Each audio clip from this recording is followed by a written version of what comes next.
Muy buenas tardes, bienvenidos a esta primera transmisión del año del Partido Liberal Progresista. En este mismo espacio estaremos compartiendo con Eli Feinstag y miembros de los distintos equipos asesores para analizar y discutir propuestas para construir una mejor Costa Rica. Hoy le ha tocado el turno para arrancar al equipo de asesores de TI. Quisiera darle la bienvenida a Adolfo Cruz y a Eli Feinstag. El señor Álvaro Villalobos nos va a estar acompañando en unos minutos, apenas logre salir de una presa en la que estaba.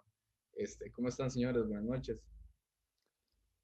Buenas noches, Alan, buenas noches, Adolfo, y buenas noches a toda la audiencia que se nos está uniendo. Para mí, bueno, no solo un placer, sino muy emocionante poder empezar con estas transmisiones precisamente con ustedes. Pero bueno, antes de hablar yo, Adolfo, saluda a la gente y presentate también. Gracias, Eli. Un gusto estar acá con vos y con vos, Alan, y bueno, y con toda la audiencia de Facebook. Muy entusiasmado por poder empezar con este ciclo de conversaciones. Creo que el tema de la innovación y la tecnología es clave para este país. Tenemos una oportunidad gigantesca y pues que le pongamos la atención del caso me entusiasma muchísimo. Voy a tener que restringirme un poco porque me encanta hablar del tema, entonces yo sé que estamos restringidos de tiempo. Vamos a tratar de tocar todos los temas posibles porque sí hay mucho que conversar.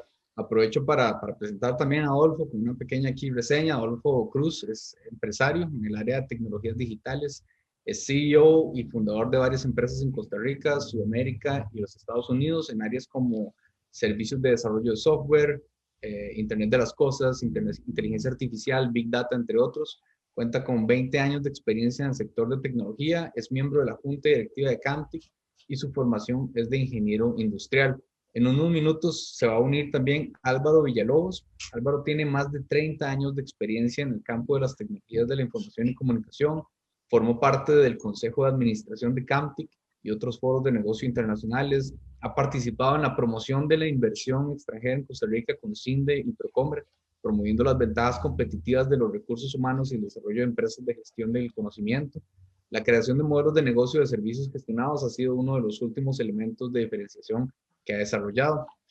Yo hoy hago un doble rol, voy a estar moderando un poco y también participando desde mi experiencia en tecnología. Este servidor es Alan Matarrita, soy cofundador y Chief Innovation Officer de Sonar Company. Es una startup basada en Texas, cuyo equipo de desarrollo se encuentra en Costa Rica. Tengo más de 8 años involucrado en startups a través de incubadoras y aceleradoras de negocio en Costa Rica y los Estados Unidos. Y The Sonar Company es una empresa con inversionistas estadounidenses que desarrolla tecnología de conectividad a través de sonidos de alta frecuencia. Mi área de especialización es la gestión de la innovación y estrategia de negocios. Las tres personas que estamos aquí somos parte del equipo asesor en tecnología del Partido Liberal Progresista, que está conformado también por 9 personas. Es un grupo bastante grande y por supuesto nos acompaña Eli Feinstag, economista y presidente del partido. Esos fueron los actos protocolarios, señores. Eli, le comentaba ahora fuera de cámara que me encantaría que usted comenzara hablando un poco, contándole a la gente que nos está viendo la misión que usted le dio a Álvaro Villalobos a la hora de conformar este equipo de TI. Muchísimas gracias, Alan, y gracias por hacerle justicia a Álvaro y Adolfo con la introducción y por haber dejado de lado la modestia que yo sé que te caracteriza y haberte presentado como se debe, porque realmente lo que ustedes hacen es impresionante y por eso había empezado yo a decir cuando estaba saludando que realmente me entusiasma estar aquí porque ustedes tres, bueno, todavía Álvaro no se nos ha unido, pero ustedes tres son emprendedores, empresarios, personas que saben lo que cuesta crear empresa en Costa Rica y sobre todo crear empresa en el área tecnológica. Todos son personas que de una u otra manera han tenido que salir de Costa Rica para poder tener éxito en Costa Rica, ya sea visitando o haciendo pasantías en ciudades donde hay hubs tecnológicos o en incubadoras o abriendo oficinas en otros países para poder vender y ampliar mercados, etcétera.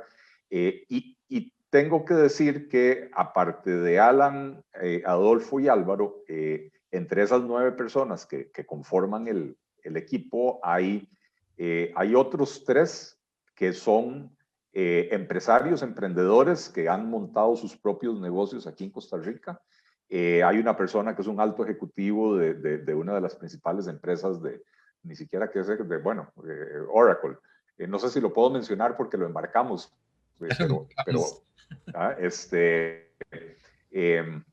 y tenemos también un abogado especialista en temas de telecomunicaciones, y además algunas otras personas jóvenes que son profesionales en diferentes áreas de las tecnologías de información que trabajan en multinacionales, etcétera. Es un equipo bastante completo que a mí me ha entusiasmado muchísimo porque realmente es lo que queremos. La experiencia que ustedes tienen es lo que queremos replicar en Costa Rica. Que no sean ustedes los bichos raros que se atrevieron y lo lograron, sino que esto se convierta en Costa Rica en algo que muchísima gente intenta y que mucha gente logra tener éxito. Ustedes recordarán, y Álvaro, cuando se una, no me dejará mentir, cuando conformamos este equipo, la primera instrucción que yo les di, y digo Álvaro porque con Álvaro fue la primera persona con la que hablé sobre este tema, mi primer petición fue: empecemos a trabajar en generar una propuesta para convertir a Costa Rica en un hub tecnológico, para convertir a Costa Rica en un Berlín, en un Santiago de Chile, en un Tel Aviv, en un país, o por lo menos San José, la gran área metropolitana, un lugar donde las empresas, o más bien donde el talento local encuentra el entorno ideal, el entorno necesario para poder desarrollar sus ideas, donde se encuentra financiamiento en todas las etapas, donde hay acompañamiento, mentorías, tutorías, etcétera, ¿verdad? O sea, ¿cómo hacemos para generar ese entorno en una Costa Rica que hoy está tan entrabada, tan enclochada, con tantas trabas? Si aquí hay trabas para establecer una pulpería o un salón de belleza, imagínense lo que es para poder establecer un emprendimiento de alta tecnología, con las dificultades además de encontrar gente suficientemente preparada, que Costa Rica produce gente de altísimo nivel, pero creo que no necesariamente en las cantidades necesarias. Y lo otro que me parece es que nos hemos enfocado, gracias a Dios, nos hemos enfocado en el aspecto de la inversión extranjera. Tenemos empresas impresionantes en Costa Rica haciendo trabajo impresionante, ¿verdad? Pero se nos olvidó promover el emprendedurismo. Lo que estamos promoviendo es el empleo, que los costarricenses tengan empleo. Y yo quisiera que Costa Rica algún día llegue a ser un país donde hay desarrollo local de tecnologías, que las empresas internacionales, multinacionales, vengan a fijarse en Costa Rica, a decir: yo quiero comprar esta startup. Este producto que usted, don Alan Matarrita, desarrolló con el Sonar Company, me parece que es valiosísimo y le agregaría muchísimo a mi cartera de servicios, y por lo tanto para mí su empresa vale $1,000 millones y tome, aquí se los pongo, ¿verdad? Porque creo que, insisto, más allá de generar empleo, tenemos que generar emprendimiento para generar y democratizar la riqueza en Costa Rica. Paro ahí. Yo no soy el experto en tecnología. La conversación debería girar precisamente en torno a eso, ¿verdad? ¿Qué han determinado ustedes? ¿Qué han detectado? ¿Qué propuestas tenemos para empezar a hacer una realidad el deseo, el sueño de crear un hub tecnológico en Costa Rica? Adolfo, tal vez si usted nos cuenta cuál ha sido su experiencia en otros ecosistemas, en la parte de innovación tecnológica en otros países, con toda su experiencia a través de Latinoamérica, ¿Cuál es su diagnóstico? Sí, bueno, básicamente lo que sucede en las ciudades principalmente y países donde hay hub tecnológicos exitosos es que se dan una serie de condiciones, ¿verdad? Es lo que yo llamo, se crea un ecosistema en donde la vida y la innovación pueden surgir de manera muy sencilla. Y eso pues contempla una serie de aspectos que son como los básicos, ¿verdad? Hablamos de temas de infraestructura, él mencionaba temas de capital humano, que ya de por sí en el tema de tecnología es un capital escaso en todo el mundo. Eh, el financiamiento, ¿verdad? Acceso a financiamiento, la posibilidad de hacer networking, ¿verdad? Y son una serie de elementos que yo llamo la parte dura, ¿verdad? De ese ecosistema, eh, que son necesarios estrictamente para poder tener éxito, ¿verdad? Por más talento que tengamos, si no hay infraestructura, es muy difícil avanzar y eso es uno de los problemas que tenemos acá en Costa Rica.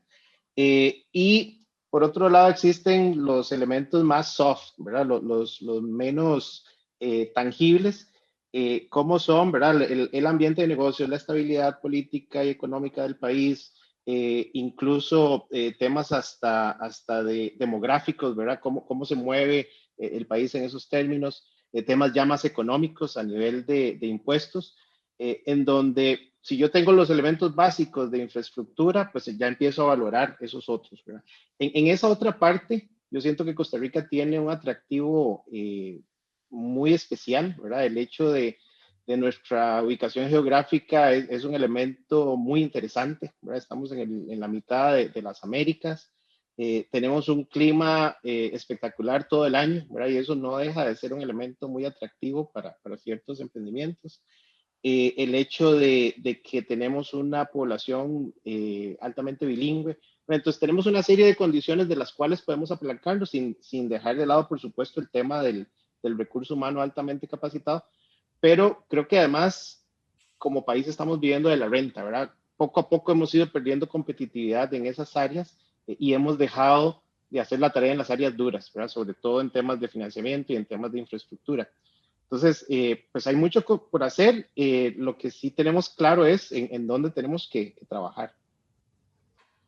Sí, así es, yo coincido. En realidad creo que, y esto lo he dicho siempre que estoy conversando con gente acerca de este tema, pienso que Costa Rica es un hidrante abierto de talento en el tema de tecnología, porque efectivamente tenemos un recurso altamente capacitado que se ve totalmente disminuido a la hora de tratar de establecer una empresa acá. Yo tuve la oportunidad de participar o estar en un hub tecnológico en Texas, que es donde creamos la compañía, y la diferencia al compararnos, el nivel de preparación, y comparamos esto con fútbol, como para que sea más sencillo, a la gente le sirven las metáforas, ¿verdad?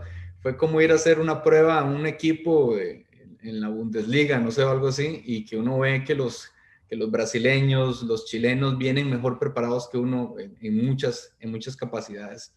Entonces, pareciera que tenemos el talento, la capacidad de crear innovación, pero no estamos preparados, por ejemplo, ni siquiera a la hora de crear planes de negocio que realmente atraigan a inversionistas.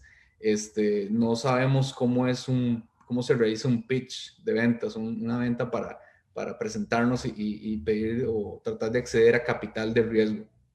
Entonces, es como que tenemos que empezar a trabajar un poco también en las ligas menores. Algo que han hecho algunos países, por ejemplo Chile, que ahora también Eli lo mencionaba como un ejemplo que podríamos seguir en tipo benchmarking, es que precisamente empezaron a crear sus ecosistemas de innovación tecnológica mediante la atracción de talento extranjero que ayudara a contagiar a los otros de lo que está sucediendo ahí, ¿verdad? Estar en un ambiente multicultural lleno de gente con experiencia, con más experiencia que uno definitivamente lo hace crecer. Sin embargo, una idea así como atraer empresas extranjeras y darles facilidades para creer, parece que es un cambio de paradigma en Costa Rica, ¿verdad? Desde ahí estamos luchando un poco contra corriente. Eli, ¿qué barreras podríamos encontrar desde el punto de vista político para tratar de atraer empresas que quieran establecer su operación en Costa Rica, pero que sean empresas de la economía de lo que no existe? Tal vez emprendimientos dinámicos, más escalables, más rápidos, pero también más riesgosos. Creo que está en mute, Eli. Sí, perdón, cerré el micrófono porque estaban pasando unos camiones muy escandalosos por aquí afuera. Yo creo que, a ver, desde la perspectiva de atracción de inversión extranjera, existen facilidades y debería de ser factible poder atraer a estas empresas.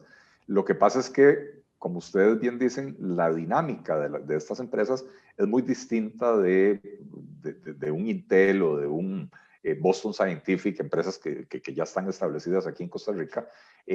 Mucho de lo que están haciendo, como creo que vos mencionabas, Alan, requiere de que se les permita traer personal de otros países, porque es necesario ese personal para poder levantar la operación, pero también para poder enseñarle a los costarricenses a poder hacer lo que estas empresas hacen. Vos mencionabas un concepto que a mí me encanta, es la economía de lo que no existe.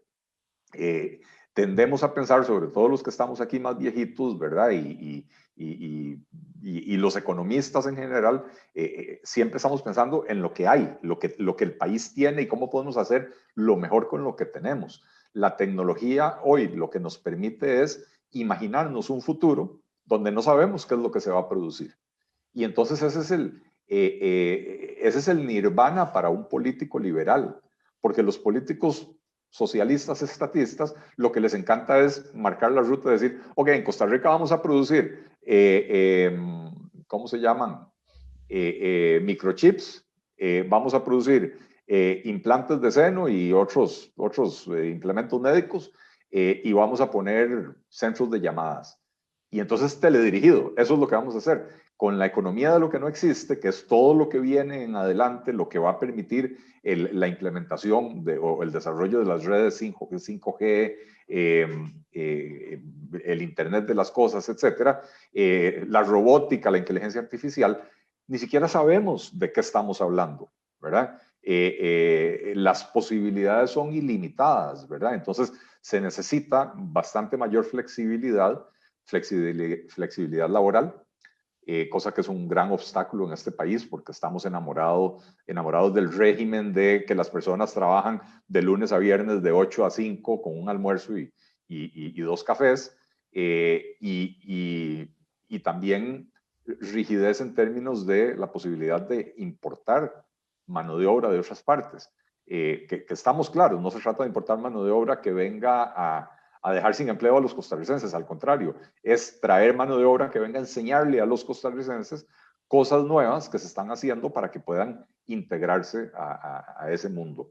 Creo que fue Adolfo el que pasó hoy precisamente en un chat un resumen de los principales factores según un estudio, acordame Adolfo, era un estudio de KPMG, los principales factores para desarrollar un hub tecnológico en un país, donde dice el punto número 1, el más importante, de acuerdo con las personas encuestadas, es una infraestructura moderna, incluyendo ancho de banda de alta velocidad.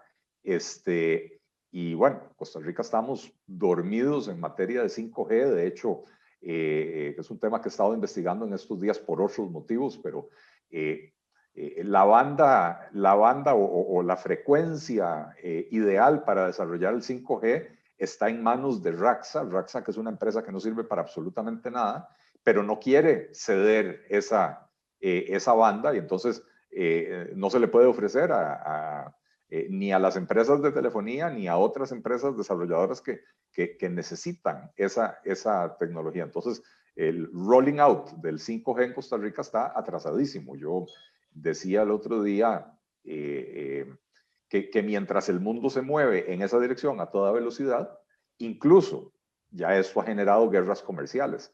Todo el pleito entre Estados Unidos bajo Donald Trump con China y los ¿cómo se llama? El boicot a Huawei tiene que ver con quién va a tener la primacía en el desarrollo de la infraestructura 5G, ¿verdad? Donde Huawei estaba liderando el mundo y Donald Trump lo que dijo es metámosle un frenazo para que las empresas gringas puedan posicionarse ahí también. Mientras tanto, en Costa Rica estamos haciendo yoga, meditación trascendental y no avanzamos hacia el desarrollo de estas redes. Eli, antes de hablar un poco de 5G, donde sé que Adolfo es experto, pues estuvo en ese proceso con Camtic, quiere darle la bienvenida a Álvaro, que ya se nos unió. Álvaro está por ahí. Aquí estoy, buenas tardes, ¿cómo les va? ¿Todo bien? Disculpen el atraso, pero aquí estamos trabajando. Teníamos una reunión y se nos atrasó un poquito, pero Sí, ya estamos unidos aquí. un mundo siempre trabajando, Álvaro.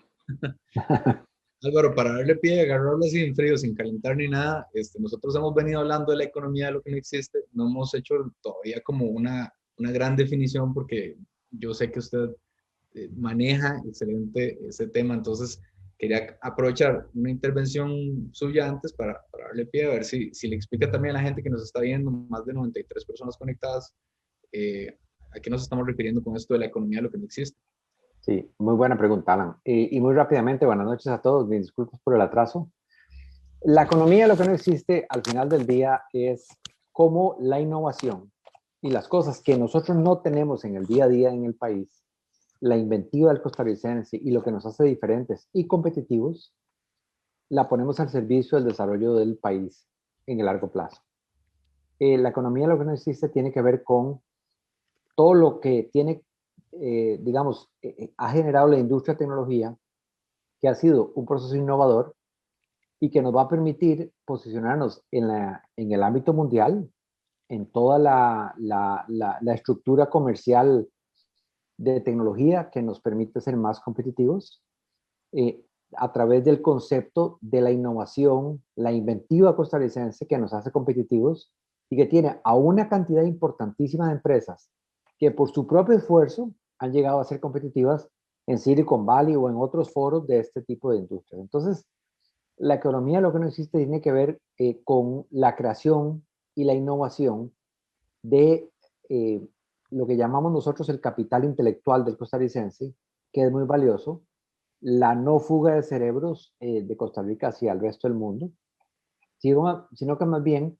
desarrollemos el proceso del empresarialismo a partir de la creación de conceptos, ideas y beneficios que tenemos en el cortísimo plazo en Costa Rica, que puede estar, digamos, desde el punto de vista de desarrollo económico y de potencial diferenciador de nuestro país como un elemento competitivo muy importante. Ese es el concepto de la economía de lo que no existe.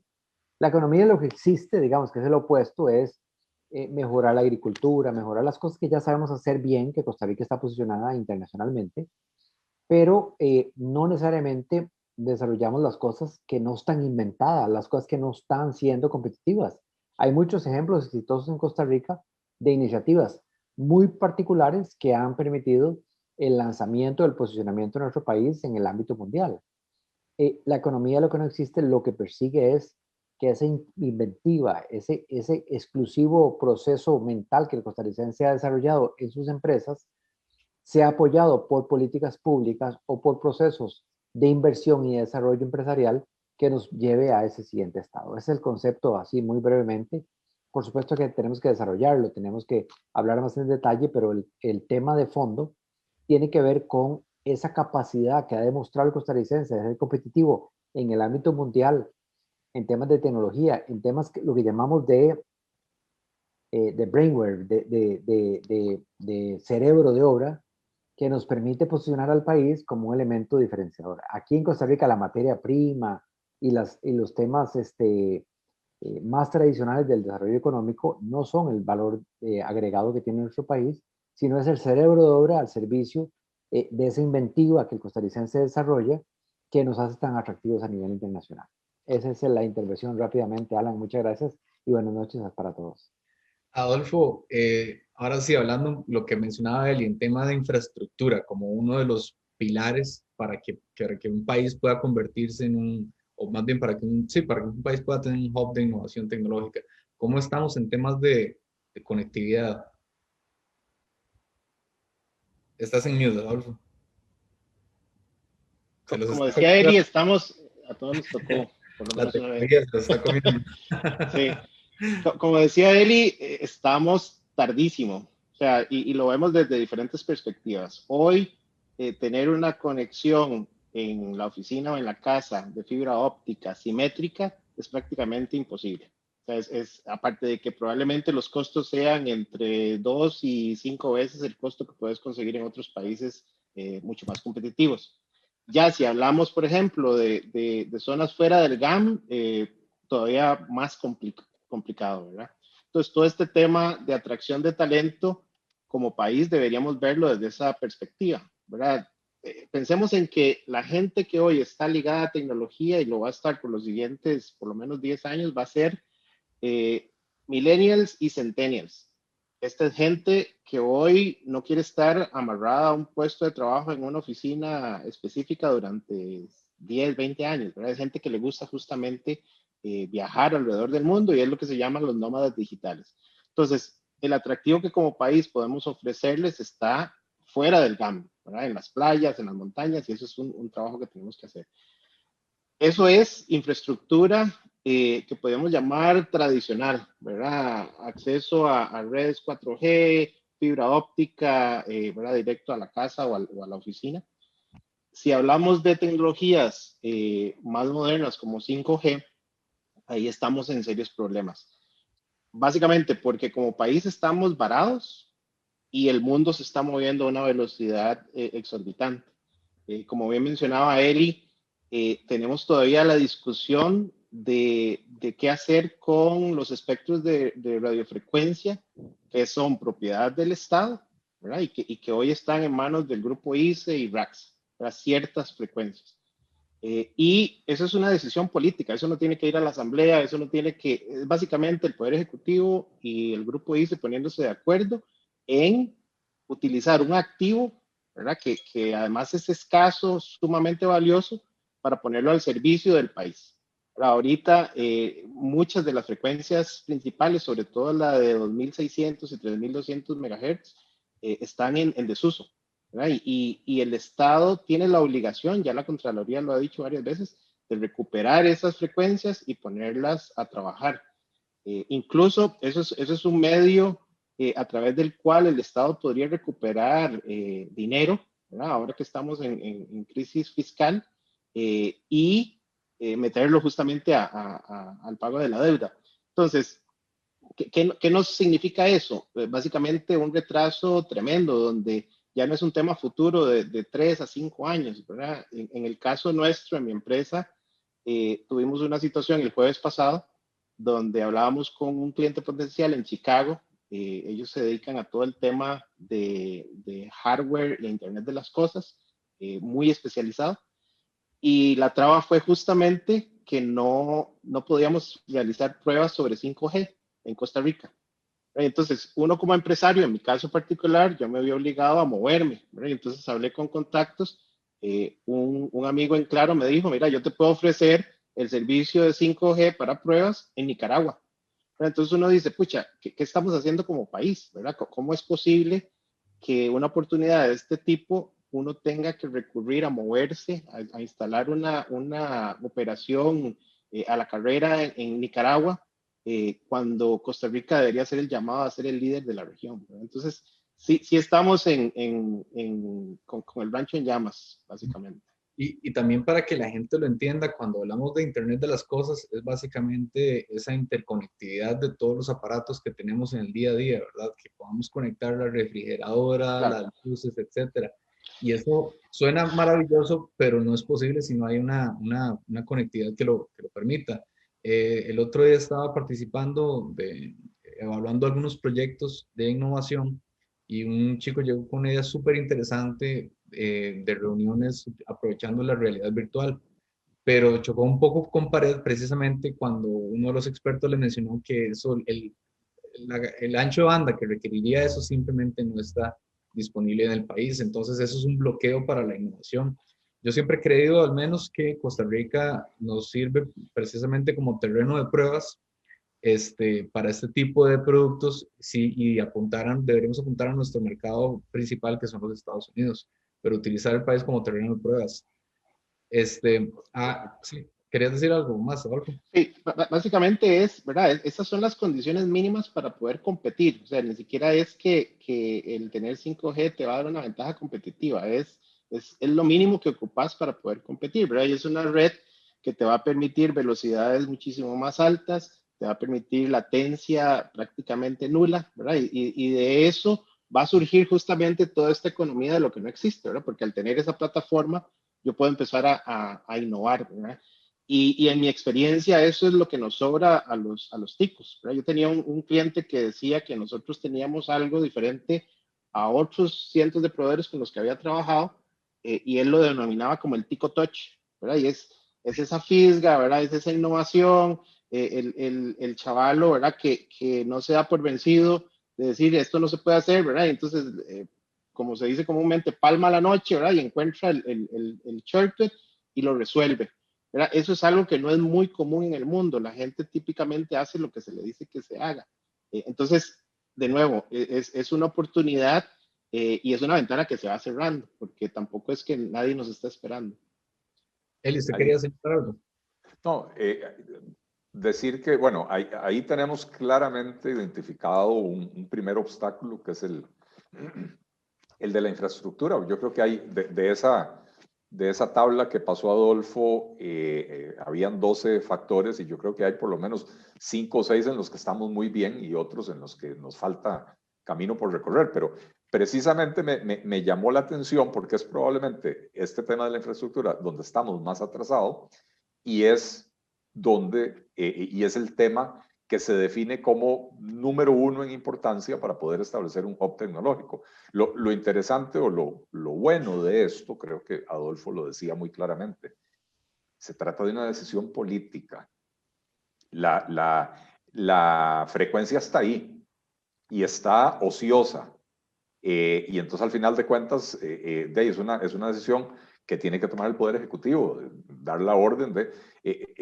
vean, a veces los que no somos tecnológicos, hay ciertas cosas que nos pasan así por encima y no nos damos cuenta, ¿verdad? Pero la lucha que se echaron el anterior ministro y viceministro de Ciencia y Tecnología, Luis Adrián Salazar y Edwin Estrada, para forzar a las televisoras a pasarse a canales digitales, tenía mucho que ver con liberar, no sé si 80 o cuántos, ni siquiera sé cómo se mide esa caramba, gigahertz o qué sé yo, de banda, ¿verdad? Para poder ampliar la oferta para servicios de telefonía o de otros tipos. Ustedes lo aclararán mejor que yo, que no soy experto en el tema. Bueno, esa fue una gran lucha que se dio y la que sigue debería ser más fácil porque es contra una empresa del Estado que tiene esa banda y la tiene ociosa, pero que además, en el caso de Raxa, una empresa que sabemos que no sirve para nada, que se mantiene viva con un respirador artificial con las migajas que el ICE le tira, ¿verdad?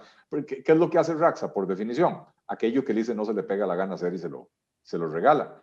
Cada 2 o 3 años le cambian la definición a Raxa. Hoy, básicamente, Raxa es una empresa que está ahí para acaparar todos los contratos que podría hacer el Estado con empresas privadas, y Raxa dice, no, yo entro en eso, ¿verdad? Pero creo que ahí está claramente identificado un primer obstáculo que además no debería ser tan difícil de resolver. ¿Qué más necesitamos? Y sin que esto signifique el final de la discusión, pero para que no se nos alargue mucho la conversación y no se nos vaya la gente, ¿qué otros factores necesitamos mejorar para poder desarrollar aquí un hub tecnológico? Solo para cerrar el tema ahí, Eli, te lo pongo así, esto me lo decía justamente Edwin Estrada, el viceministro de Telecomunicaciones. El ICE hoy tiene más espectro de banda que cualquier proveedor prácticamente en el mundo, proveedores que dan servicios en Singapur, en Nueva York, en Corea del Sur, en Seúl. Entonces, no tiene ningún sentido. Imagínate. Para pasarle la bola a Álvaro, hacer una rápida introducción, yo creo que algo que falta también es la coordinación entre lo que es lo público y lo privado sobre todo lo que son incubadoras y aceleradoras de negocio. Al menos en mi experiencia, el acompañamiento de una incubadora de negocios es clave para minimizar el riesgo. Y les voy a tirar un dato. No sé si tal vez, bueno, Álvaro y Adolfo, sí, tal vez conocen este término sobre el Valle de la Muerte en emprendimiento, ¿verdad? Eli, supongo que lo he escuchado, que es básicamente esta curva donde a los 2, 3 años ya el 90% de los emprendimientos desaparecieron. Al menos Yo, ese es el dato en yo del emprendimiento. Valle, yo del Valle de la Muerte sé que estuve en Egipto cuando tenía como 18 años, en el Valle de la Muerte, que era un lugar donde había enterrados un montón de faraones. Pero no, ya en serio, la experiencia de las pymes en general es que el Valle de la Muerte representa la muerte del 70-80% de los emprendimientos en los primeros 3 años, ¿verdad? Pero nada Sí. más. Y en emprendimiento dinámico, que es de tecnología, andamos por el 90%. Sin embargo, desde que se fundó el programa Startup Chile, donde solo sobreviven el 10% de las empresas, ellos lograron subirlo hasta el 46%. Eso es un dato del Mercurio, se puede googlear. Y de hecho yo, Álvaro, me lo topo en todo lado, me lo he estado topando no solo en el partido, sino en acompañamiento con incubadoras, porque él tiene como una historia muy interesante, porque él comenzó con sus empresas, ¿verdad? Pero ahorita está precisamente trabajando con incubadoras de negocio. Entonces, Álvaro, quería pasarle la bola. ¿Cómo ve usted el tema? Y porque nos están pidiendo propuestas, la gente dice, bueno, está ahí en el análisis y todo, pero también queremos escuchar ideas. ¿Cómo ve usted el tema? ¿Cómo podemos aprovechar las incubadoras, las aceleradoras de negocio? Todo? ¿A qué nos referimos con esto? Y nada más para hacer una acotación, el tema del espectro radioeléctrico es un bien finito, ¿verdad? No es un tema como otras cosas, como los cables, por ejemplo, que yo puedo tener 500,000 cables de fibra óptica y en todos puedo hacer negocio. El espectro radioeléctrico es un tema finito, entonces es muy importante ponerlo al servicio de la productividad de los costarricenses o de los negocios. No tiene nada malo en términos prácticos que el ICE o cualquier empresa tenga ese ancho de banda. Ese no es el problema más serio. El problema más serio que tenemos es que está siendo digamos, desutilizado totalmente. No hay utilización de no está el aprovechamiento de la tecnología capaz de montar el 5G. Si fuera que existe eso, lo importante no es quién lo haga, sino es que exista, que esté disponible para todas las personas ese alcance. Y no es la realidad que tenemos es otra, ¿verdad? Entonces eso nos genera un problema de oportunidad que lo estamos dejando pasar. Y como decía Adolfo, es una ventana que se cierra muy rápidamente, pero la tecnología avanza rápido, a pasos rapidísimos. Y siguiendo con el tema de las incubadoras, al final del día, las incubadoras lo que le ofrecen a los emprendedores o a los emprendimientos es una red de contactos, primero. Luego, cuando uno es emprendedor, uno ve que la idea que uno tiene es extraordinaria. Y siempre hay que pasarla por un tamiz, por un filtro, por alguien que diga, esta idea tiene que volverse comercialmente viable, ¿verdad? Entonces, los planes de negocio de las empresas hay que pasarlos por este filtro para que estemos claros y seguros que realmente un negocio, una idea que se está llevando a cabo en un emprendimiento es viable comercialmente. Y la viabilidad tiene muchas variables, ¿verdad? Tiene, por ejemplo, que sea escalable, ¿verdad? Que uno pueda decir, tengo un cliente o tengo 10 clientes o 100,000 clientes, ¿verdad? Es un tema, depende del tipo de producto que estoy vendiendo, el esquema, si es un modelo negocio a negocio, B2B o B2C, negocio a consumidor. Ese concepto hay que entenderlo, ¿verdad? Para decir, ok, el negocio mío es escalable. Las incubadoras son un excelente catalizador para ubicar los inversionistas por un lado y el mercado potencial por el otro lado. Entonces, es un esfuerzo que se hace en el mundo entero, súper exitoso, y todas las empresas, hablando de empresas como Google o como Facebook o como cualquier empresa de estas, han pasado un proceso de catalizador o de emprendimientos que los han posicionado a través de fondos de inversión o cualquier estructura que les dé el siguiente paso, ¿verdad? ¿Cómo yo hago que esta empresa, que es una idea, que es un concepto, que tiene algo probado o más evolucionado en el camino, se vuelva un negocio de gran escala, ¿verdad? Y que se le invierta y se haga una mega empresa o un negocio viable, primero que todo un negocio viable, sostenible para los socios o dueños de la empresa, los que crearon la idea, y luego que sea, digamos, que sea exportable, que sea algo que de pronto en un país es un excelente negocio o servicio, pero que lo podamos llevar a otras latitudes con una escala diferente de negocios. Costa Rica, a pesar de que es un negocio muy interesante, nos permite ser un laboratorio muy bueno para llevar esto a una escala diferente.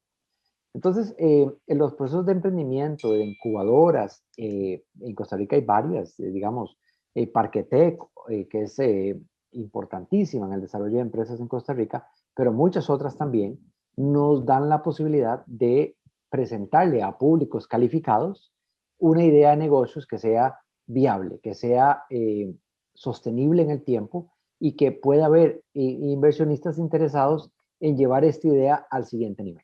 Entonces, desde el punto de vista de oportunidad, toda la infraestructura que hay en 5G para el Internet de las Cosas es base para que uno pueda desarrollar empresas en cualquier ámbito mundial.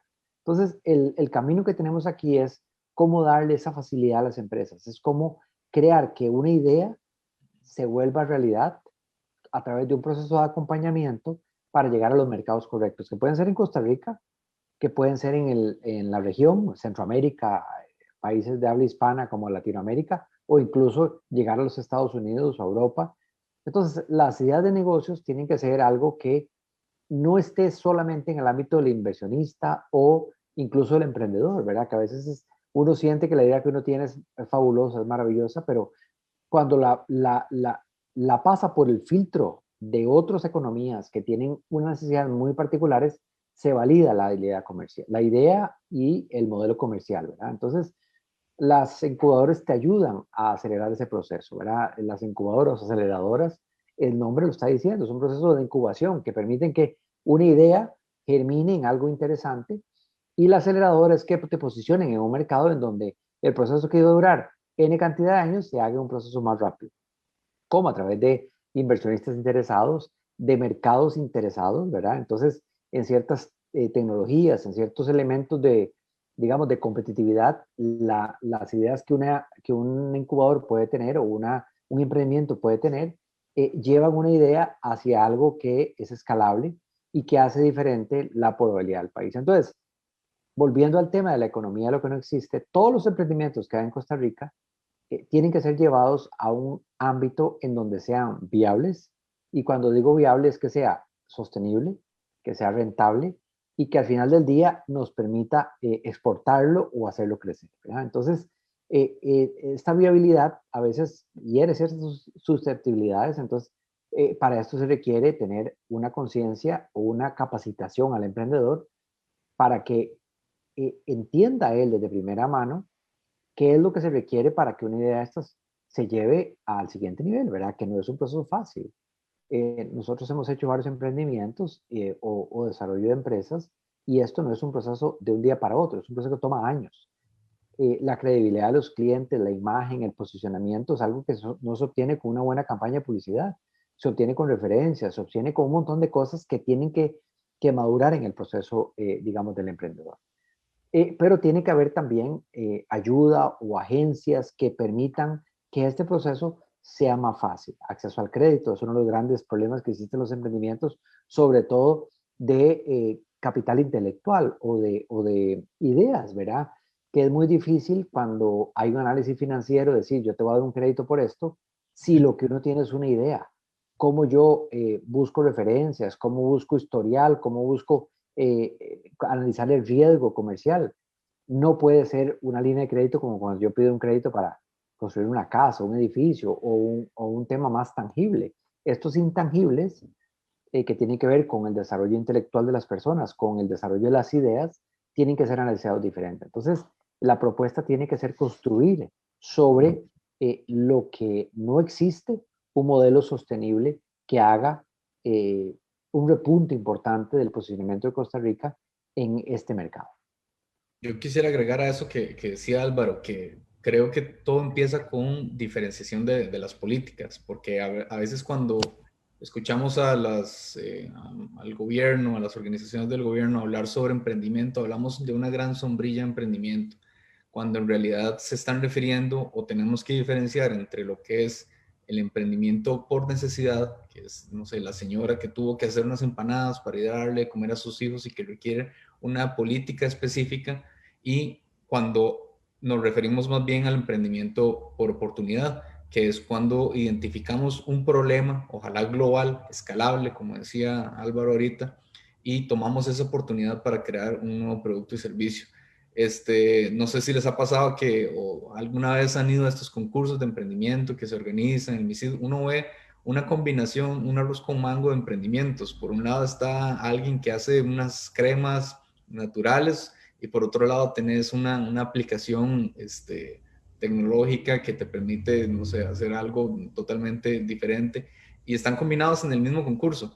Ese es el tipo de arroces con mango que tenemos y creo que una primera propuesta también debería ser empezar a tener política pública diferenciada para emprendimientos por necesidad, emprendimientos por oportunidad.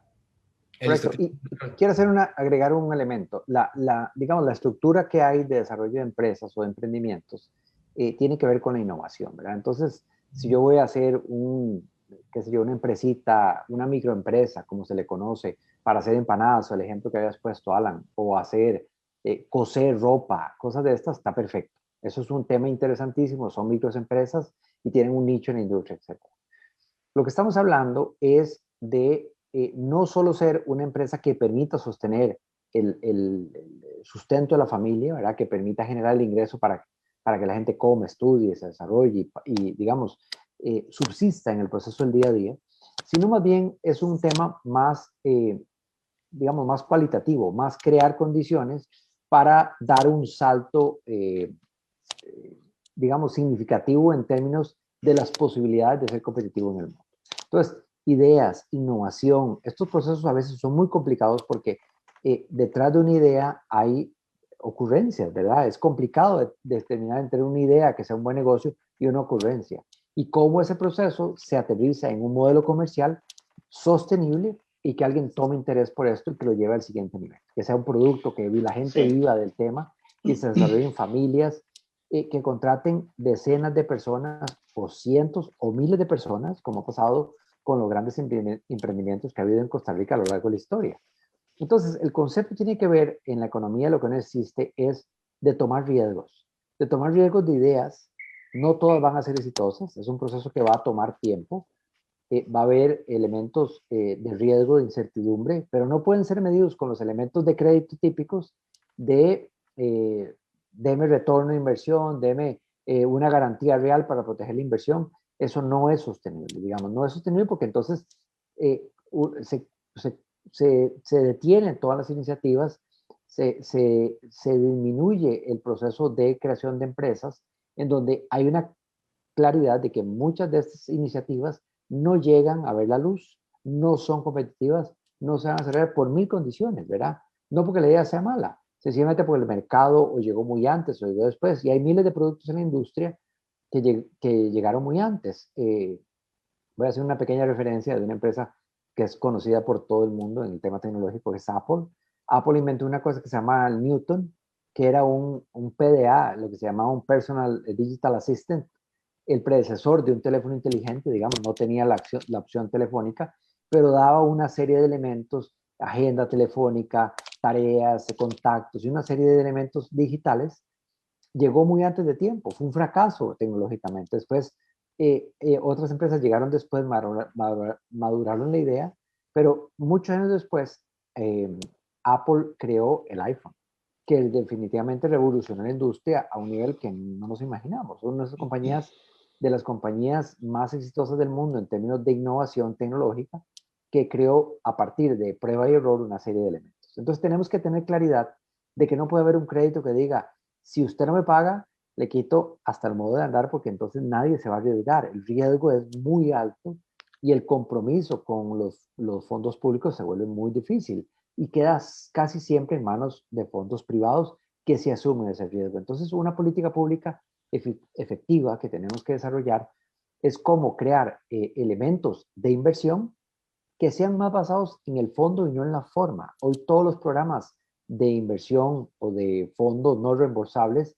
tienen mucha forma, tienen que cumplir unos 500,000 requisitos, entregar formularios muy largos y procesos que toman demasiado tiempo y el resultado realmente no lo hemos sentido. O sea, realmente no hay una compañía que uno pueda decir, esta compañía salió de una iniciativa de estas y generó 1000 empleos en Costa Rica y generó una inversión extranjera enorme y generó una patente es complicado decir eso en Costa Rica. Entonces, ¿cómo llevamos, digamos, las políticas públicas a que esto se vuelva una realidad?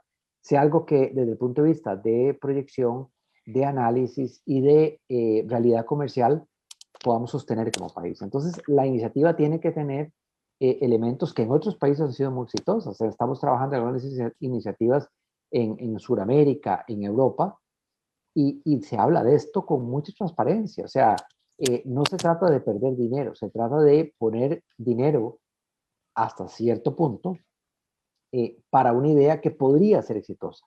No hay garantía de nada, pero esto hace que de pronto se creen elementos importantes y sean los diferenciadores en el futuro. Vean que la economía, por ejemplo, en Estados Unidos, de las 20 empresas más exitosas, 10 o 12 son de tecnología. Y son empresas que hace muy poco tiempo ni existían y su modelo comercial no estaba valorado, pero siguen siendo súper rentables. Entonces, si se hubieran medido por el mismo tipo de análisis que se hace hoy día, sería muy difícil que existieran hoy día, porque no se crearon las condiciones de mercado, sino que de alguna manera las forzaron. Entonces, desde el punto de vista de políticas públicas, tenemos que crear ese entorno de innovación, asumiendo cierto nivel de riesgo, pero para que estas cosas al finalmente germinen en algo que sea positivo para este país y que sea un diferenciador en los futuros años de algo que es muy, digamos, promisorio. Y con todos los avances tecnológicos que hay, esto es una oportunidad única que tenemos. Adolfo, usted tenía un comentario por ahí. Sí, muy rápido. O sea, yo coincido completamente con lo que decías de que hay que segmentar el enfoque, ¿verdad? Y el Estado en este caso tiene que ser un elemento más de ese ecosistema que hablábamos al inicio, ¿verdad? Uno que como mínimo no estorbe, ¿verdad? Y ojalá que además ayude. Y en ese sentido, tener las condiciones, ¿qué es lo que se busca al final, verdad? Es disminuir la tasa de fracaso de las empresas que innovan, ¿verdad? A través de más información, más contactos, guía, mentoría, coaching, acceso a recursos financieros, como decía Álvaro, y todas las condiciones que nos permitan tener una tasa de éxito mayor. Pero además debemos entender que en el tema de tecnología es un tema transversal al resto de los sectores económicos. ¿Verdad? Entonces, el lograr conectar esa innovación con necesidades específicas que como país tenemos en muchísimos sectores, ¿verdad? Es algo que como mínimo deberíamos promover. Para mí es, por ejemplo, impresionante que con el nivel de empresas de tecnología que tenemos en este país, uno vea que la trazabilidad, por ejemplo, en todos estos temas de COVID se maneja en Excel. Hay empresas que yo conozco que han ofrecido tecnología gratuita para hacerlo, pero la maraña, ¿verdad?, administrativa legal no lo permite, ¿verdad? Entonces, como país estamos con una camisa de fuerza. Bueno, eso es algo que definitivamente como grupo nosotros queremos proponer, soltar esas amarras y liberar ese potencial y ese tico touch que mencionaba antes de los costarricenses, para ahora sí, enfoquémonos a trabajar en innovación y en disrupción en la economía de lo que no existe. Eli, ¿usted tenía un comentario por ahí? Varios. Bueno, en primer lugar, si me ven de pronto, que estoy así como viendo para abajo es porque estoy tomando apuntes, ¿verdad? Creo que, a ver, para aterrizar en cuáles son esos obstáculos y lo que tenemos y podemos hacer, Álvaro apuntaba a los temas de financiamiento y acceso al crédito, que para mí son, ¿cómo se llama? Son dos distintos. O sea, son relacionados, pero son temas diferentes. El financiamiento, digamos, en términos de las etapas tempranas, cuando Álvaro mencionaba, cuando uno lo que tiene es una idea, tal vez ni siquiera tiene un prototipo, que es muy difícil ir a mostrarle a un potencial inversionista qué es lo que uno está haciendo y para qué sirve eso y por qué le conviene invertir dinero en mi empresa, ¿verdad? Creo que es uno de los obstáculos que hay. Aquí en Costa Rica me parece que ya se ha desarrollado un poco el capital de riesgo, pero en etapas un poco más maduras del desarrollo, tal vez cuando ya han pasado por una por una incubadora y ya tienen un plan de negocios, tal vez ya desarrollaron el prototipo, etcétera, ¿verdad? O sea, financiamiento en términos de inversión y no financiamiento en términos de crédito, ¿verdad? Y el otro es el acceso al crédito directamente, que dice Álvaro, uno hoy va a pedir un crédito y la estructura del crédito es como la misma de si uno va a pedir un crédito para una pulpería o para una fábrica de transistores, ¿verdad? Y se van en los formalismos sin entender cómo funcionan estos negocios. Yo creo que yo les he contado a ustedes, yo estuve hace un par de años en Israel y específicamente fui y pedí que me hicieran un tour para entender, yo quería entender cómo fue que Israel se convirtió en la potencia tecnológica que es hoy. Y la razón por la que lo hice, les confieso, es porque yo cuando terminé el colegio me fui para Israel. Lo que era un viaje de 10 meses se convirtió en una estadía de 2 años, 1982 y 1983. Y realmente no era el país innovador, avanzado que es hoy, ¿verdad? De hecho, mi conclusión después de esos 2 años es que Costa Rica era un país bastante más avanzado, un país donde donde la vida era bastante mejor, bastante más amable, y resulta que, bueno, en los últimos 20, 25 años Israel pegó la vuelta. Y entre las cosas que aprendí, es que precisamente en esas etapas tempranas, cuando el geniecillo que anda por ahí, el nerd, el geek, como le quieran decir, que tiene una magnífica idea, pero no sabe cómo llevarla a la realidad, cómo montar una empresa, cómo hacer un prototipo, cómo llevar esto al mercado, y ahí es donde no hay nadie que lo financie, y en Israel detectaron eso y entonces al final de cuentas crearon o agarraron los fondos que tiene el gobierno, que también aquí en Costa Rica hay para hacer fondos concursables para diferentes tipos de desarrollos, y los empezaron a utilizar en esa etapa, que es una etapa de altísimo riesgo, ¿verdad? Pero los empezaron a usar en esa etapa en la forma de matching grants. El gobierno decía, bueno, si usted logra encontrar a alguien en el sector privado que le ponga plata, yo le pongo dólar por dólar, ¿verdad? Si alguien le pone $20,000, yo le pongo otros $20,000. Pero entonces el emprendedor con esa carta, digamos, del gobierno se iba a buscar ahora sí inversionistas en el sector privado que se sentían respaldados por esa oferta del gobierno. Entonces, es una forma distinta de usar los recursos que ya están ahí, ¿verdad? Para poder promover el emprendimiento.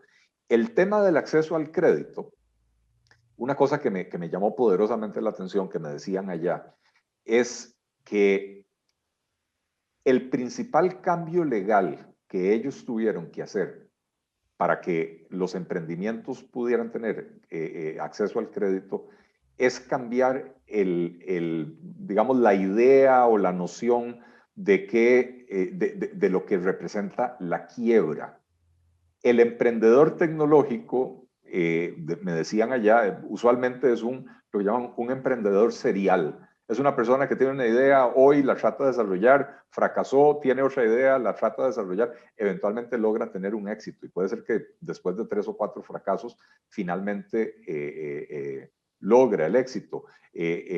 Hay allá en Tel Aviv, y también ya me enteré que aquí en Costa Rica lo que llaman fuck up nights, ¿verdad? Que es donde un emprendedor va y se para a contarle a otras personas, un emprendedor que ya tuvo éxito, perdón. Las metidas de patas. Las metidas de patas, sí, un emprendedor cuando ya tuvo éxito va y se para y le cuenta a sus peers, ¿verdad? Les dice, no, mire, usted me ve hoy con éxito, pero yo antes de esto quebré 3 empresas. El concepto en Costa Rica de quebrar una empresa es de un estafador, de un ladrón, es una persona que ya no vuelve a tener acceso al crédito, ¿verdad? Y allá era así, y tuvieron que cambiar la legislación para diferenciar la quiebra por estafa de la quiebra por el riesgo natural del negocio, ¿verdad? De manera que la persona, el emprendedor serio que fracasa, no se le manche el expediente, que ese emprendedor pueda seguir teniendo acceso a otras oportunidades, porque al final de cuentas es un negocio de probabilidades, ¿verdad? Entonces, creo que debemos de analizar en esa dirección, aquí en Costa Rica también, ¿verdad? En esos dos niveles, ¿verdad? En el financiamiento temprano, tanto como en el acceso al crédito, que no es simplemente cambiar los formularios en un banco, sino cambiar por completo la mentalidad, lo cual implica ciertos cambios legales en esa dirección. Y otro tema que quería mencionar relacionado con el comentario que hacía Adolfo, recientemente leía yo un artículo que decía, interesantísimo, que decía que las mayores ganancias de productividad que ha tenido la economía gringa desde desde el nacimiento de la era de las computadoras y del internet. De las computadoras me refiero, digamos, de los años 90 para acá, o de mediados de los años 80 para acá. No me refiero a las grandes computadoras de la Segunda Guerra Mundial, me refiero a la masificación, ¿verdad? Las principales ganancias de productividad que ha tenido la economía de Estados Unidos son o se dieron cuando Walmart empezó a utilizar la tecnología de manera intensiva. Y no es, o sea, y es diferenciar entre las empresas tecnológicas, que son importantísimas que desarrollan, y las empresas que no necesariamente están en un giro tecnológico, pero que usan intensivamente la tecnología para mejorar sus productos o para mejorar sus servicios o para mejorar sus ganancias. Y creo que el ejemplo hoy non plus ultra es Amazon. Amazon, yo no puedo definirla como una empresa tecnológica. Amazon es una empresa de logística, pero es una empresa de logística montada en una plataforma tecnológica espectacular, ¿verdad? Sin la cual no podría haber logrado la primacía que tiene hoy en los mercados comerciales, ¿verdad? Hoy todo se compra en Amazon y cualquier persona puede comprar en Amazon. Y al final de cuentas, Amazon es un Walmart en el mundo virtual, ¿verdad?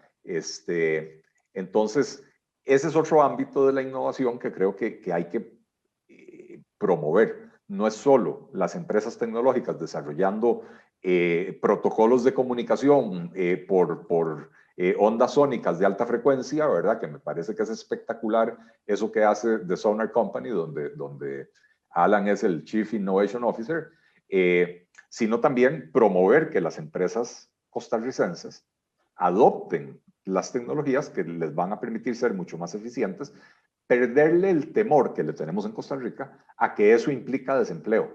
No. Eso implica creación de otros tipos de empleo que van a ser bastante mejor remunerados. Porque yo les garantizo que en Amazon hay un montón de técnicos de computación que tienen que estar dándole mantenimiento a esos servidores y ni siquiera entiendo la tecnología que maneja Amazon, pero que genera un montón de empleo en el sector tecnológico es indudable, ¿verdad? Quiero hacer una pequeña acotación, Alan, si me permitís. Eli menciona un hito histórico que es la llegada del Internet, digamos, que cambia muchas de las cosas en donde, digamos, la distancia desaparece en la transaccionalidad de las cosas. Pero en la tecnología surgen los celulares de cualquier marca, tipo, tecnología. Los celulares inteligentes que se vuelven una herramienta con un poder computacional impresionante, ¿verdad? Que permiten hacer prácticamente cualquier cosa. Hoy día la estadística es que el 70% de todas las transacciones comerciales, o sea, que generan ingresos en Internet, se hace de un móvil. El web ha pasado a segundo plano en términos de escala. Por supuesto, esto tiene un tema de edad, ¿verdad? Entre más viejos estamos, más web, entre más jóvenes, más teléfono, ¿verdad? Es una condición que tiene que ver con las generaciones. Pero la oportunidad comercial se empieza a desarrollar a nivel exponencial, ¿verdad? Porque antes, para alcanzar un determinado grupo de clientes, un mercado meta, un producto, etcétera, se ocupaban requisitos, digamos, que solo ciertas empresas tenían capacidad de hacerlo. Pero en el mundo virtual, esas reglas se rompieron. Y empresas que no competían se vuelven competidores muy importantes. Por ejemplo, uno de los emprendimientos que tenemos que tiene que ver con la industria de seguros, rompe todas las reglas de la industria de seguros, no la normativa y todas esas cosas que siguen manteniéndose vigentes, pero de pronto uno puede comprar un producto y compararlo en vivo, en tiempo real, a estas horas, y comprar y asegurar un vehículo en tiempo real a estas horas en Costa Rica.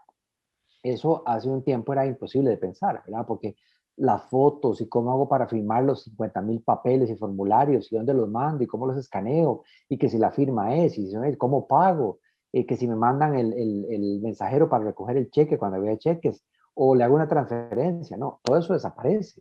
Entonces, las reglas del juego cambian. El que no era competidor se vuelve competidor. Entonces, digamos, la gran amenaza que hay a nivel mundial, por ejemplo, en industria de seguros, es que las Big Techs es Google, Amazon, ese tipo de empresas, Facebook, de pronto deciden vender seguros. ¿Y quién no podría comprar un seguro en estas grandes empresas? La gente confía, sabe lo que hacen, sabe lo que han logrado. No es extraño comprar un seguro. De pronto no compro el seguro de vida que me da, no, pero el de viajero, ahora con el COVID hay que comprar un segurito. ¿Qué importa si lo compro en línea? No pasa nada. Entonces, la regla del juego de pronto cambia.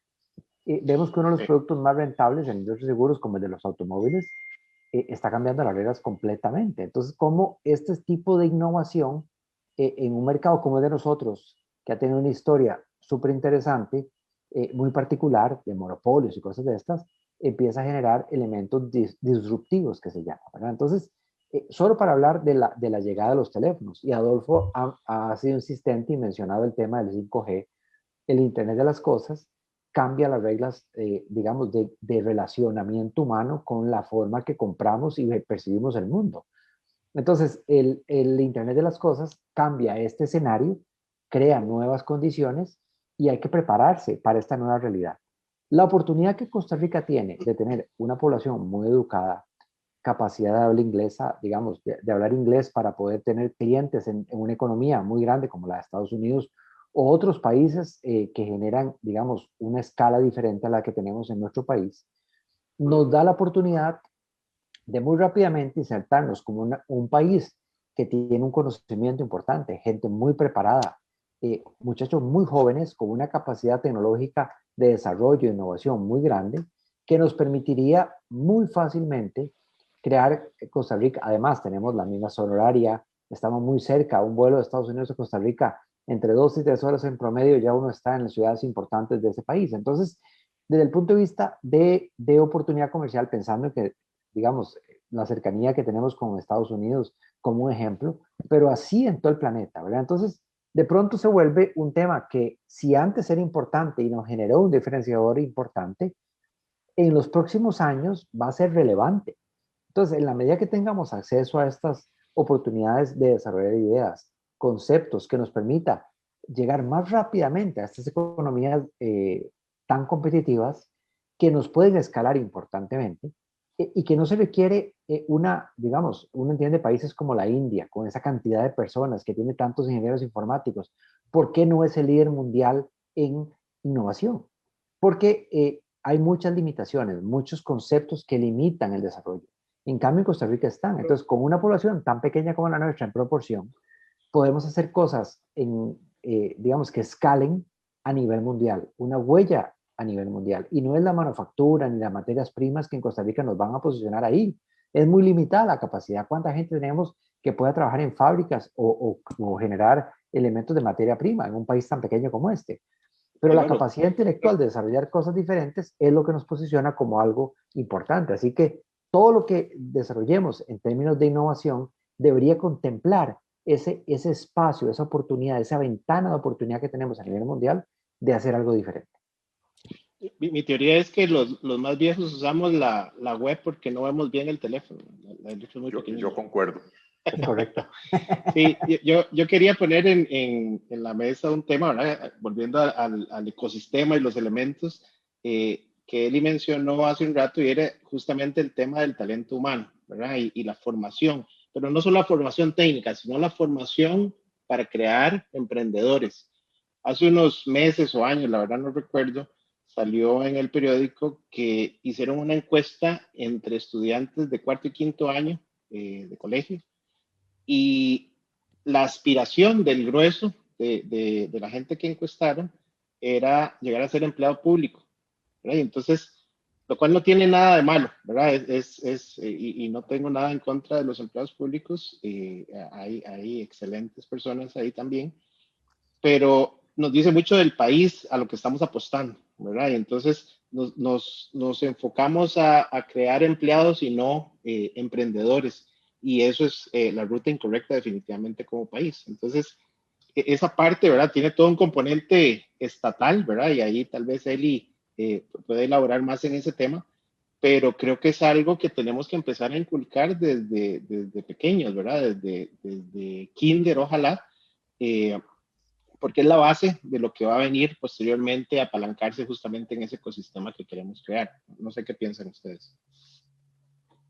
Sí, indudablemente. De hecho, aquí hay un par de comentarios sobre el tema educativo y voy a hacer uno que dice, bueno, voy a aprovechar para hacer el comercial de que el partido tiene más de 20 mesas de trabajo, hay más de 160 personas trabajando en distintos grupos. Aquí habemos personas del grupo de tecnología, pero también hay una mesa de educación, una mesa de cultura, una mesa de economía, etcétera, y esperamos hacer transmisiones de este tipo también para que la gente no solo conozca ideas que el partido está trabajando, sino que también vean que hay gente, ¿verdad? Que no está él y solo. Aquí tenía un comentario que me pareció muy interesante, que es que un poco en la línea de lo que Eli comentaba, que hay que enseñarle a la gente a fallar lo antes posible.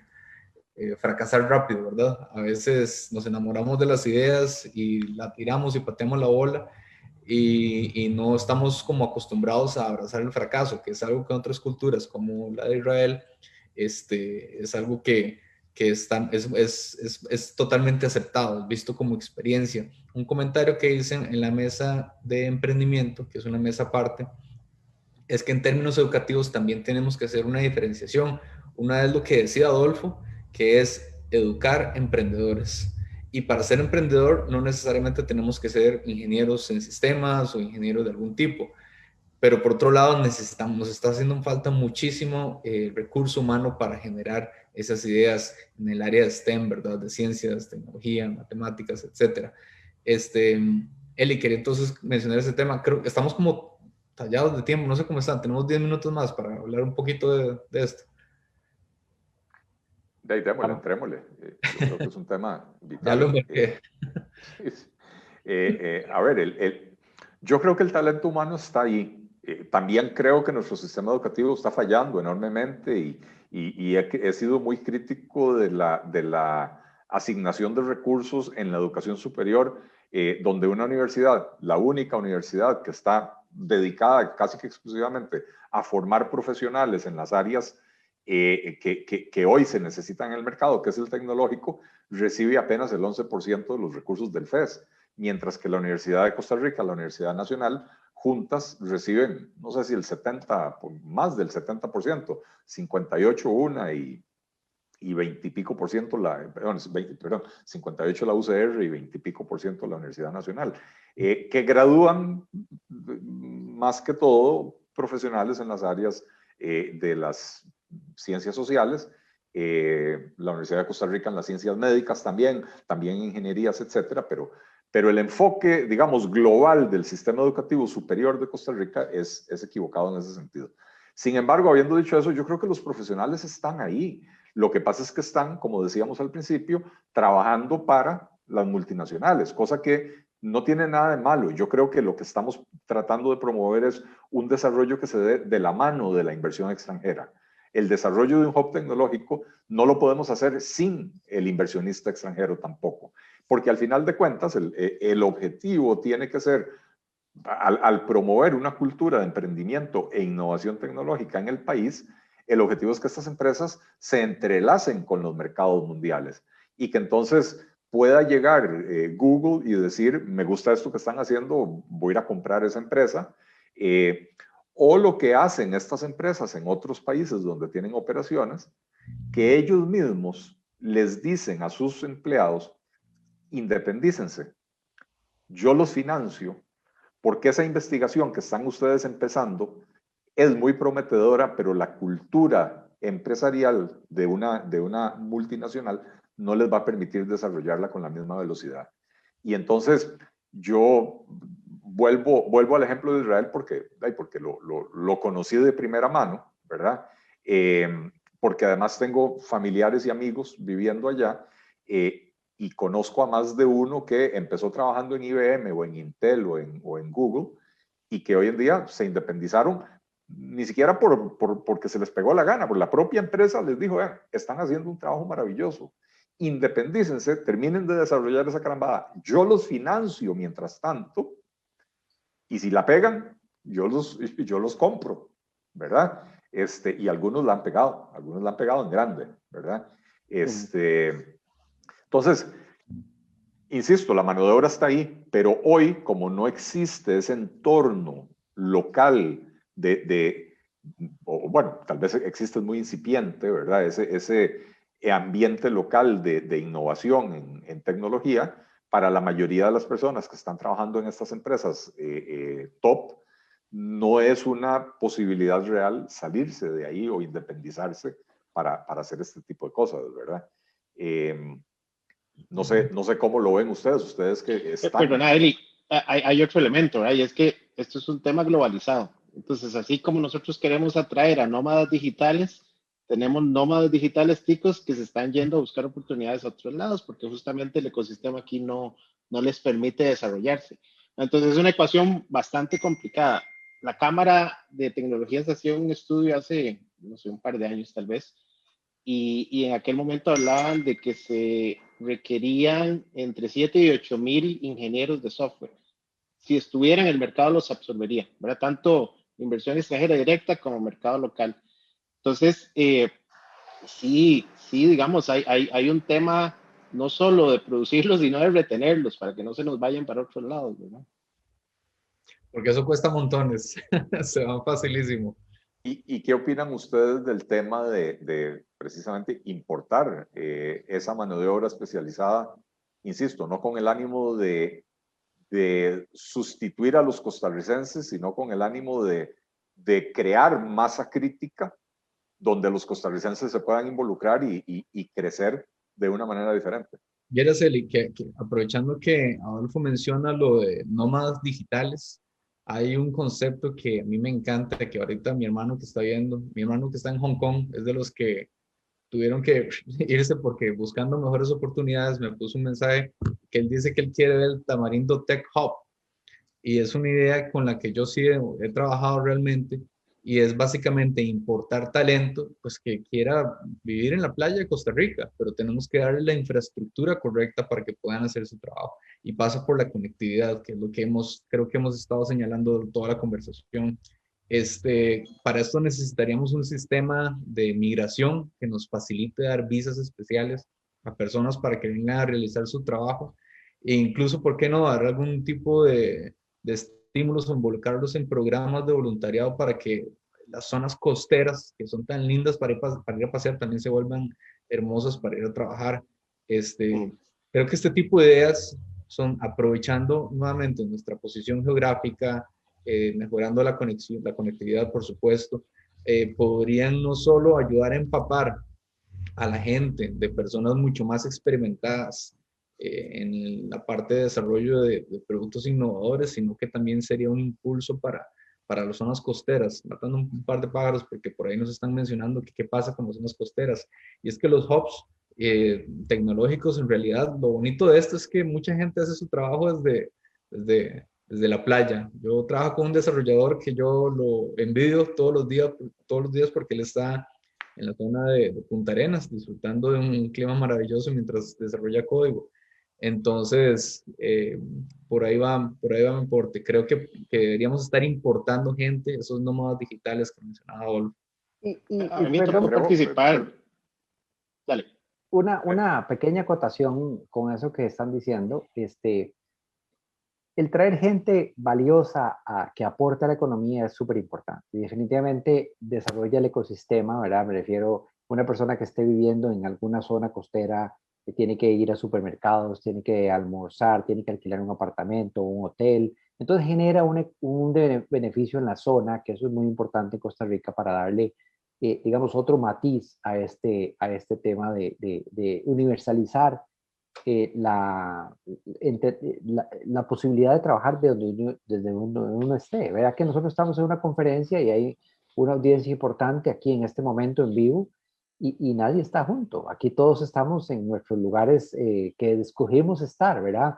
Y uno puede estar en la casa, puede estar donde uno quiere y realmente el concepto es un concepto que virtualiza todas las relaciones. Entonces, el primer elemento es que las barreras físicas desaparecen, ¿verdad? Las barreras que antes teníamos, donde para ir a un congreso había que subirse en un avión o a un carro y manejar y llegar a un centro de convenciones y oír charlas, eso desapareció. Hoy copié un artículo ahí en varias redes sociales sobre un reporte que hizo The Economist, que tiene que ver con opiniones de más de 50 personas influyentes en el mundo sobre las 20 cosas que hay que cambiar en nuestra vida y que ya cambiaron. O sea, y estamos claros de que ya eso pasó, digamos, no es que va a pasar, ya pasó. Y una es esa, que uno puede vivir físicamente y producir físicamente, no importa si está alejado de la empresa que le paga a uno el salario o el cliente que lo contrata, porque la virtualización se volvió una realidad de nuestros días. Entonces, ahí es donde hay que enfatizar que la infraestructura como 5G y este tipo de herramientas nos van a hacer ese proceso más fácil y más, digamos, más razonable en precios, en servicios, en disponibilidad y en muchas cosas que hay. Entonces, entramos en un mundo de elementos como realidad aumentada o realidad virtual incluso, se van a volver importantes para muchos procesos de experiencia, ¿verdad? Entonces, ¿cómo como país damos las condiciones para que esto ocurra? No en las películas, sino hoy, en nuestra vida real aquí en Costa Rica. Yo estoy aquí en Santana en este momento y es irrelevante donde uno esté. Yo podría estar, en la tarde tuve una conferencia con alguien que estaba en Alemania y decía, eran las 3 de la tarde en Costa Rica y en Alemania eran las 10 de la noche o algo así, no sé, era muy tarde ya.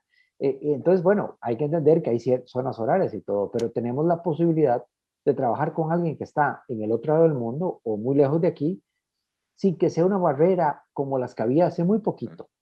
Entonces, es un Sí, elemento. hay un elemento que, digamos, ya podríamos tener muy pronto. Hay un proyecto de ley. El otro día me tocó participar en un foro con un grupo de personas alrededor del proyecto de ley que está proponiendo el diputado Carlos Ricardo Benavides, justamente sobre nómadas digitales. Que lo que busca es flexibilizar todos los temas migratorios para traerlos, ¿verdad? Pueden venir sin necesidad de estar afiliados a la caja, tienen que pagar un seguro privado, la licencia les sirve para poder manejar en el país, tienen que demostrar un cierto ingreso, ¿verdad? Entonces es un primer paso positivo. Yo decía en ese foro, ¿verdad? Que es positivo, pero podríamos mejorarlo. Entonces, ¿cómo? Por ejemplo, ligando la atracción de ese tipo de nómadas digitales, no necesariamente para que solo vengan a trabajar desde aquí, sino también para que se vinculen con empresas o profesionales del país. En el caso nuestro, nosotros hemos venido trabajando con Procomer para promover la situación del talento en el tema de desarrollo de software y en el tema de tecnología, hay escasez en el mundo entero. Entonces, empresas, tengo clientes, por ejemplo, en Silicon Valley, que tienen que competir con Google, con Facebook, ¿verdad? Y con todas las grandes compañías de tecnología por ese mismo talento y no lo pueden hacer por dinero. Entonces yo les decía, bueno, hagamos algo, ¿por qué usted no le ofrece a sus empleados la posibilidad de venirse a trabajar en Costa Rica? ¿Verdad? Abrimos una oficina en la playa, así justo al frente del mar, y usted les ofrece 6 meses en Costa Rica. Cuando está lo peor del invierno, ¿verdad? Ojalá en Nueva York o en Boston, se los trae para acá. Entonces es, de nuevo, darle vuelta un poquito a ese concepto, apalancarnos en el tema de la belleza de Costa Rica, de ese tico touch, ¿verdad? De la cultura, etcétera, etcétera, y lograr amarrar un proyecto bien interesante donde se cumple el objetivo de tener más gente acá, encadenarlo con empresas locales, pero además que la gente venga y gaste, ¿verdad? Y gaste Pero importantemente. Adolfo, Ahora que, a eso le agrego, digamos, lo que significa para los costarricenses que vivimos aquí. Es cierto que eso es un tema importantísimo, cómo traer gente a esto, a este tipo de cosas, pero Costa Rica tiene una gran diferencia entre las zonas rurales y las zonas urbanas, no solo en acceso al trabajo, sino en educación, en transporte, por ejemplo. Antes, para cualquier trabajo tenías que manejar o montarte en un bus, en un taxi, en cualquier medio de transporte y llegar físicamente al lugar. Esas maneras desaparecen en Costa Rica, en la Costa Rica del siglo XXI. Entonces, ¿cómo damos un salto cualitativo, ¿verdad? Que nos permita crear profesionales en cualquier tipo de negocio que tengan lo que llamamos un proceso no mano de obra, porque ahí no hay nada que hacer, tengo que estar en la fábrica empacando o haciendo lo que tenga que hacer, sino cerebro de obra que nos permita con la inventiva y la creatividad costarricense, no importa donde uno esté, que las personas de aquí tengan acceso a fuentes de trabajo muy bien remuneradas, independientemente de donde uno esté.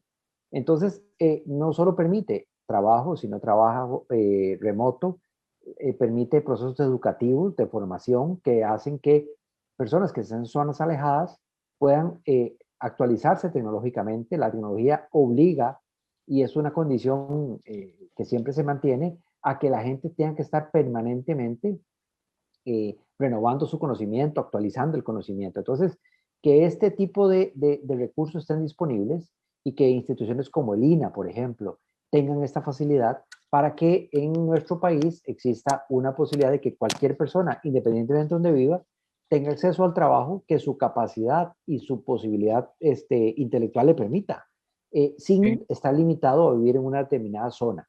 Eso hace que sea este país, digamos, deje de ser un lugar que en ciertas zonas urbanas hay una gran oportunidad, y si uno vive en una zona rural o con cierto nivel de limitaciones o marginales, eh, dificulte este proceso, porque la virtualización del trabajo se vuelve una condición que hay. Ya hay leyes que permiten esto, pero tenemos que crear condiciones comerciales para que eso sea posible.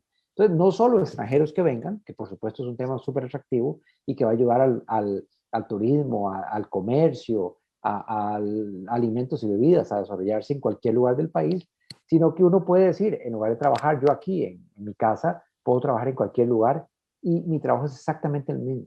La productividad es exactamente la misma. Esa es la lógica. Haciendo el cierre, ya se nos está pasando la hora, ¿verdad, Eli? ¿Usted quiere hacer como un comentario ya? Sí, para amarrar todo esto último que hemos estado hablando y darle una conclusión. Ciertamente, a ver, cuando yo hice la pregunta de qué opinan ustedes de la posibilidad de atraer extranjeros, no estaba pensando en los nómadas digitales. No estaba pensando en el llanero solitario que se va y se alquila un apartamento en Tamarindo, a las 5 de la mañana está surfeando y a las 8 está diseñando o desarrollando código. Estaba pensando más bien en precisamente cómo desarrollamos un hub tecnológico en Costa Rica donde las empresas puedan traer lo que aquí no se consigue para poder impulsar el desarrollo de las empresas, pero integrado con la mano de obra local, o como dice Álvaro, el cerebro de obra local, ¿verdad? De manera que se pueda potenciar el negocio. Y lo amarro con la observación de que en ese cuadro de los principales factores para el desarrollo de un hub tecnológico que nos pasó Adolfo más temprano, no, decía yo a ver, de acuerdo con esta tabla que elaboró KPMG de los principales factores, el primero era el de la infraestructura, que ya lo cubrimos, y el segundo es la existencia de zonas urbanas o que resultan atractivas para profesionales jóvenes, ¿verdad? Y entonces cuando uno piensa en Berlín, uno piensa en Praga o ciudades así que tienen unos centros históricos espectaculares. La misma Tel Aviv, y tengo que decir, Tel Aviv, la parte moderna de la ciudad es bastante fea, pero las partes antiguas son espectaculares, ¿verdad? Y ahí es donde se está dando ese desarrollo. Costa Rica no tiene eso, pero Costa Rica sí tiene esas playas y esas montañas y estos lugares espectaculares que tenemos, donde no solo el nómada digital, sino que mucho costarricense, mucho sancarleño, mucho herediano, alajuelense, cartaginés, josefino, estaría dispuesto a irse a vivir, a trabajar en un lugar, ¿verdad? En un centro de innovación tecnológica, que reúna las condiciones de esos hubs urbanos, ¿verdad? En el sentido de que muchas empresas o muchos emprendimientos en cercanía, entrando en contacto unos con otros, pero que ofrece algo distinto. Aquí no será la cultura de una ciudad, aquí será el ambiente, la belleza escénica que tenemos, ¿verdad? Insisto, cuando yo decía, o hablaba de la posibilidad de traer extranjeros, no me refería a traer a estos nómadas digitales que se convierten en llaneros solitarios allá trabajando, ¿verdad? En su apartamento en la playa, sino traer personas que se incorporen a los esfuerzos productivos del país para enseñarnos cosas nuevas, para ayudarnos a crecer. Y le atribuyo esta idea a Fernando Araya, que nos está ayudando aquí detrás de cámaras haciendo posible esta transmisión, que es otro de esos jóvenes en el área tecnológica que tenemos en el partido haciendo cosas impresionantes. En vez de la idea que hace poco anunció el presidente de la República, que a mí me sonó como That 70s Show, ¿verdad? Un regreso a 1970, de traer pensionados, ofrecerles un carro sin impuestos y otras cosas así por el estilo. Traigamos gente que venga a contribuir a la economía nacional. Hay gente que venga a trabajar, a enseñar cosas nuevas, a traer conocimientos o habilidades que en Costa Rica todavía no tenemos, para que en el contacto con los costarricenses haya una transferencia de conocimientos y que nos permita a la economía tica crecer, ¿verdad? Así que, Bueno, lo dejamos por ahí, yo creo, ¿verdad? Hay 20.000 temas más, pero... lo bueno creo, bueno, varios apuntes rápidos, es que aunque se nos fue el audio y la gente se quedó, quiere decir que el tema estaba interesante, todo el mundo quiere saber cómo termina. Recordarle a la gente que nos está viendo que tenemos más de 23 meses de trabajo, entonces vamos a estar hablando también de ejes transversales en el tema de innovación, emprendimiento. Hay una mesa solo de emprendimiento, donde probablemente se toquen temas de emprendimiento también, tradicional, emprendimiento dinámico, tal vez un poco, hay educación, cultura, entonces estén atentos.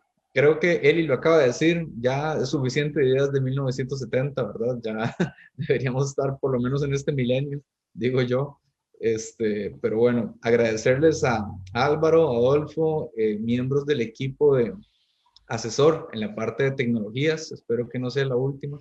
Creo que todo el mundo lo disfrutó mucho y por supuesto Eli por el tiempo y espero que hayan escuchado muchas ideas. Eli, no sé si quiere dar como un cierre final ya para despedirnos. Ah, perdón, y agradecerle a Fer Araya que está en los controles haciendo magia para que esto funcione. Magia. No, muchísimas gracias, Alan, Álvaro y Adolfo. Reiterar e insistir que para mí es no solo un honor, sino un placer poder compartir con personas como ustedes. Yo hoy tuve, digamos que, asiento de privilegio. Yo era el primer espectador en una conversación en la que aprendí enormidades de ustedes. Y como dije al principio, ¿verdad? A mí lo que me gusta del equipo que hemos desarrollado es que, en el área tecnológica específicamente, es que tenemos emprendedores que se han forjado su éxito aquí en Costa Rica, saliendo a otros países y todo lo que usted quiera, pero aquí en Costa Rica, desde Costa Rica, con Costa Rica, que conocen cuáles son todas las dificultades y no son técnicos de escritorio, ni burócratas, ni personas que nunca han arriesgado un 5 o un pellejo o su pellejo en lograr esto, ¿verdad?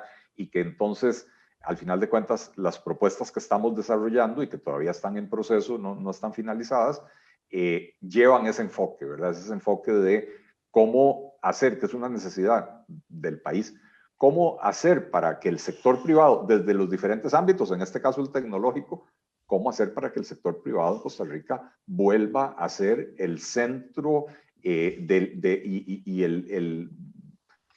digamos, el motor de la economía costarricense, que en los últimos años, por el crecimiento desmedido del aparato estatal y el peso de los impuestos y de las regulaciones, ha perdido dinamismo. ¿Cómo hacemos para dinamizarlo? Al final de cuentas, ¿por qué queremos dinamizar el sector empresarial? Porque genera riqueza, porque genera empleo, porque genera nuevas ideas, porque es capaz de sentarse aquí a decir, Daisy, ¿por qué no nos vamos a desarrollar en Punta Arenas, en Guanacaste o en Limón, ¿verdad? Y entonces de pronto se abren oportunidades en provincias que tradicionalmente han sido olvidadas por los gobiernos, ¿verdad? Por precisamente esos burócratas y técnicos de escritorio que les cuesta entender con un salario asegurado las dificultades de trabajar en la calle, ¿verdad? Entonces, agradecidísimo, honradísimo de su compañía, de que nos hayan acompañado. Estoy hablando de ustedes, mis copanelistas, que nos hayan decidido acompañarnos en esta aventura en el Partido Liberal Progresista, y agradecidísimo, por supuesto, con las personas que han estado conectadas a lo largo de esta hora y 40 minutos más o menos, teniéndonos paciencia y escuchándonos. La idea es precisamente tener la mejor propuesta en el Partido Liberal Progresista para dinamizar la economía costarricense del siglo XXI y no la de 1970. Esa ya pasó. Muchas gracias. Gustazo. Los invitaremos a la próxima conversación con las mesas de trabajo. Hasta luego. Gracias, buenas noches. Hasta luego. Buenas noches.